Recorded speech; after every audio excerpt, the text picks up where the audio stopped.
Hello, my name's Russ Milheim. I'm from the Direct. Thank you guys for talking to me today about Bad Batch. Hi, Hello. I've seen the first 8 episodes of season three. I really enjoyed it. So congratulations on getting the final season out there. thank you. Thanks a My lot. first question for you guys is, how did it feel playing around with the group's dynamic now that Tech is dead? I mean, that's the whole squad has changed since the end of season two. Tech has always been the character that has kept the squad going and was able to solve a lot of problems for them. And now that he's gone, not only are they dealing with his loss, but also what it means for how they work as a team. And throughout the season, his absence is definitely felt in what they're doing. The season also focuses a lot on Crosshair and Omega's dynamic, which is one of my favorite parts of what I've seen so far. And that's a relationship that we really haven't seen any of. Can you talk about exploring that new dynamic?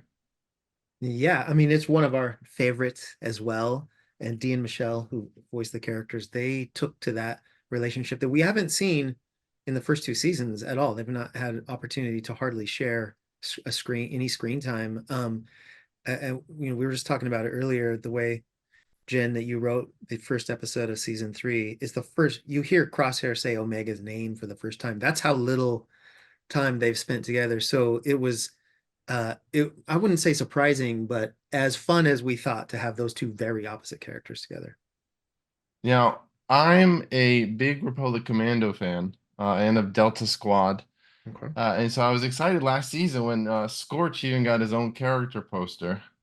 And so I wanted to ask, were there ever any plans to explore that particular group of characters any more than what they has? And can fans maybe hope for a little bit more before the show ends? Well, for Bad Batch, you'll be seeing Scorch more, There's but more Scorch. right. As for other Republic Commandos, I can't really say, but there are so many stories to tell in Star Wars, so I'd say nothing's out of the realm of possibility for future content. I will say that our sound engineer, sound designer, David Collins, also worked on Republic Commando and is a big Republic Commando fan. So there are more than you know sounds from Republic Commando all throughout the Bad Batch. Yeah, I definitely noticed some of the gun sounds and all that. I know there's that long-standing cliffhanger that we all hope is resolved one day.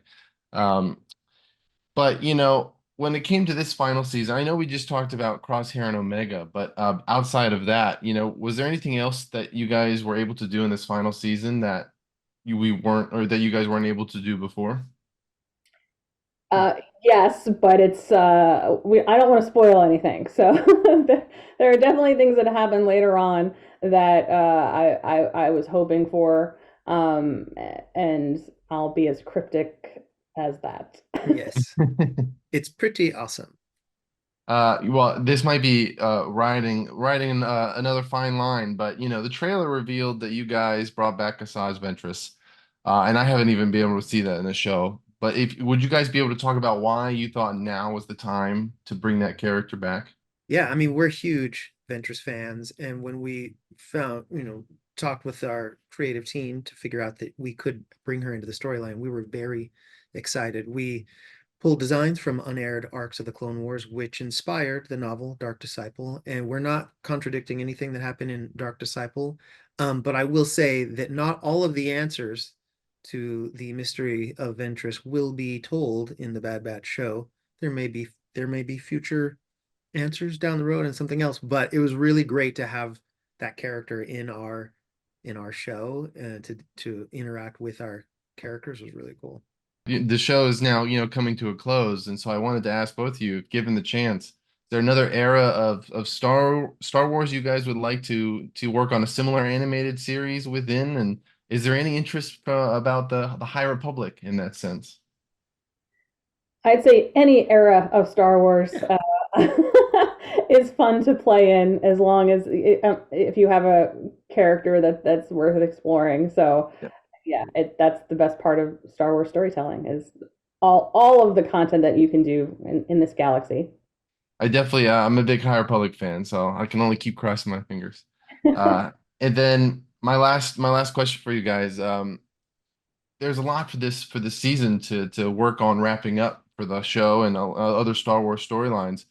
Going into it, and from what you can talk about, what did you guys have the most difficulty breaking down and piecing together how you wanted?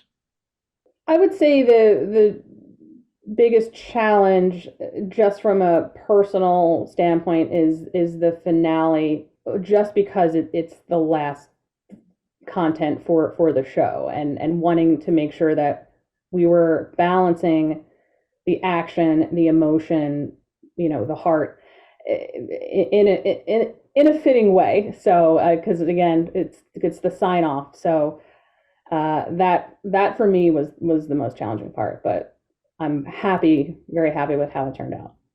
Yeah. Yeah, we're just excited that we could wrap this show up the way that we wanted.